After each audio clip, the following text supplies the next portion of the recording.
nunca te foi feita uma proposta de trabalho?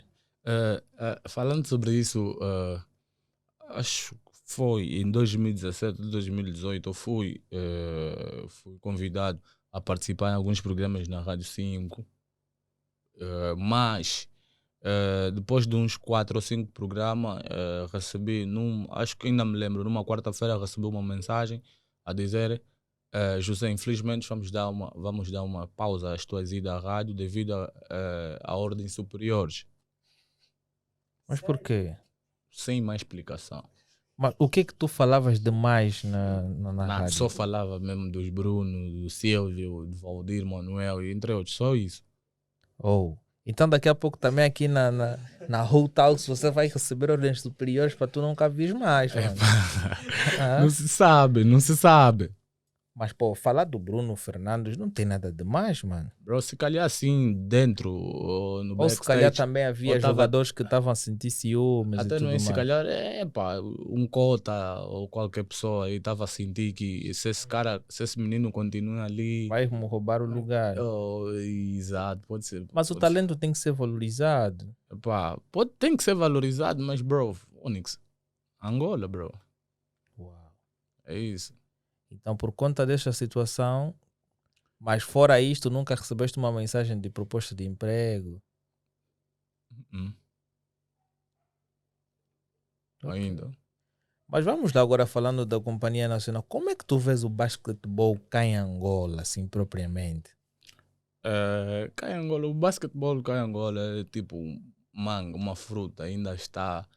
apesar de já termos um certo número de títulos continental. Mas parece que Angola não parece não, né? Angola é um dos maiores times de África. Foi. Já não somos. Quem achas que nesse momento está a comandar a Nigéria? Não. Sudão do Sul. Novo ranking da FIBA África. Mas quem é o campeão do Afrobasket passado?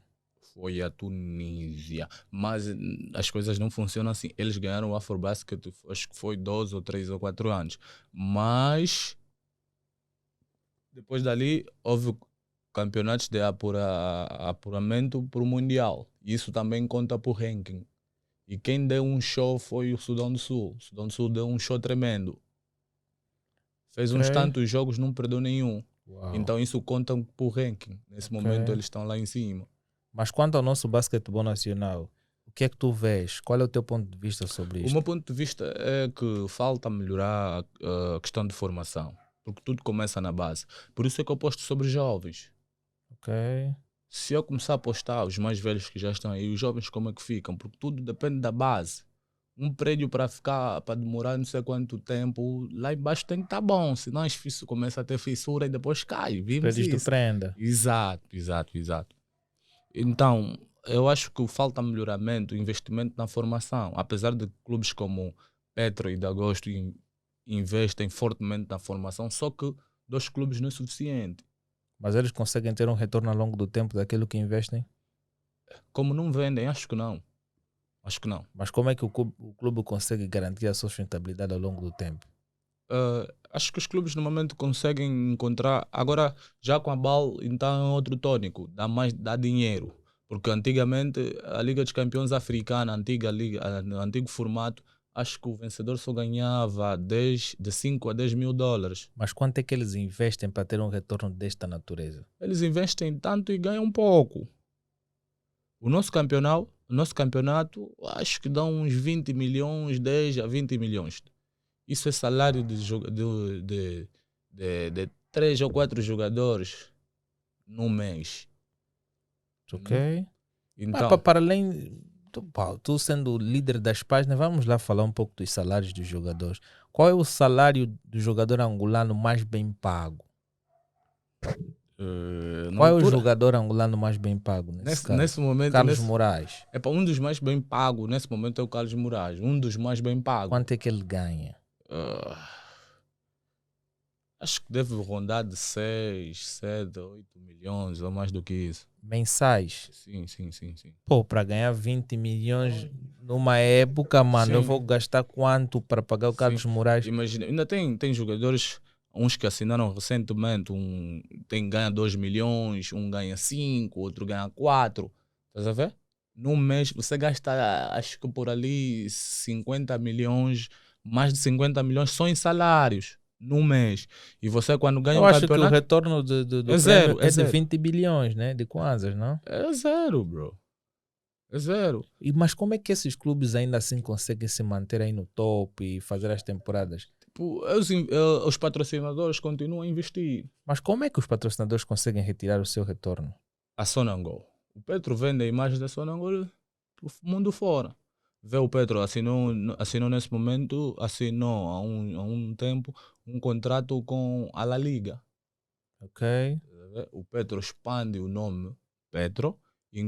Na bandeira do Petro tem lá o que é da Sonangol. Isso é assim, dá-lhe uma mão Dá-lhe lava a inputs. outra. Mas para isso Exato. também ainda tem o Banco Bay e tudo Tem o mais. Dubai, patrocinador do Petro, o Dubai, o Petro vende a imagem do Dubai.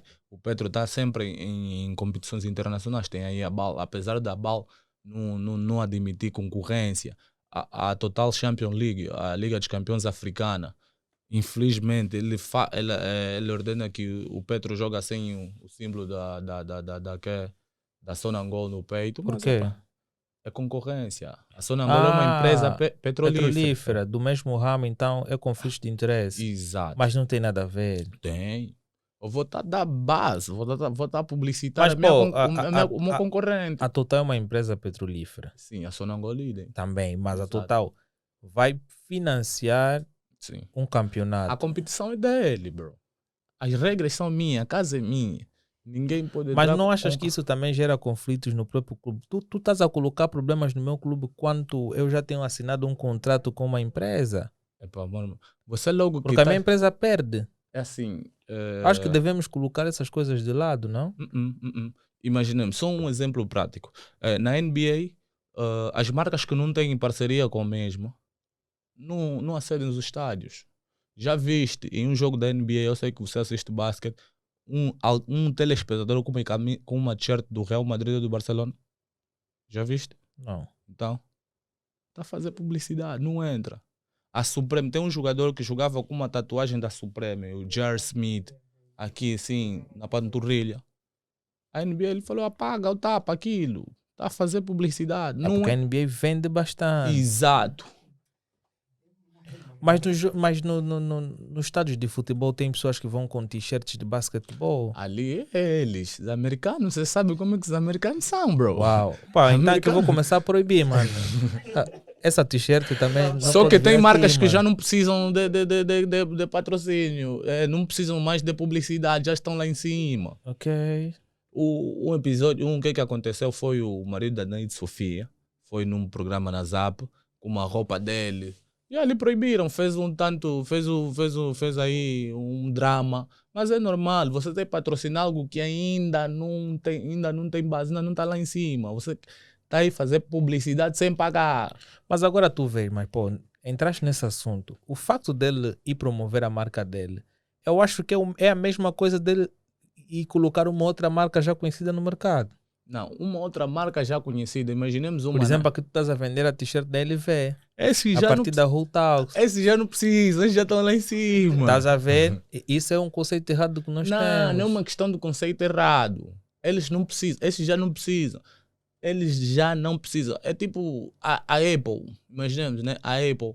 Eles já não precisam fazer tantas publicidades para você comprar o iPhone X, iPhone 15 ou 14. Eles só falam, não, já o iPhone X, o iPhone 15 vai ser lançado na data X. Você que vai estar preocupado a juntar o combo. Eles não vão se matar muito, bro. Tá sabendo? Eles não vão se matar muito. Esses Ferrari, aqueles últimos Ferrari, não, nós vamos lançar a Ferrari em dezembro. Acabou. Vamos fazer umas publicidades básicas. Nos nossos canais não vão passar.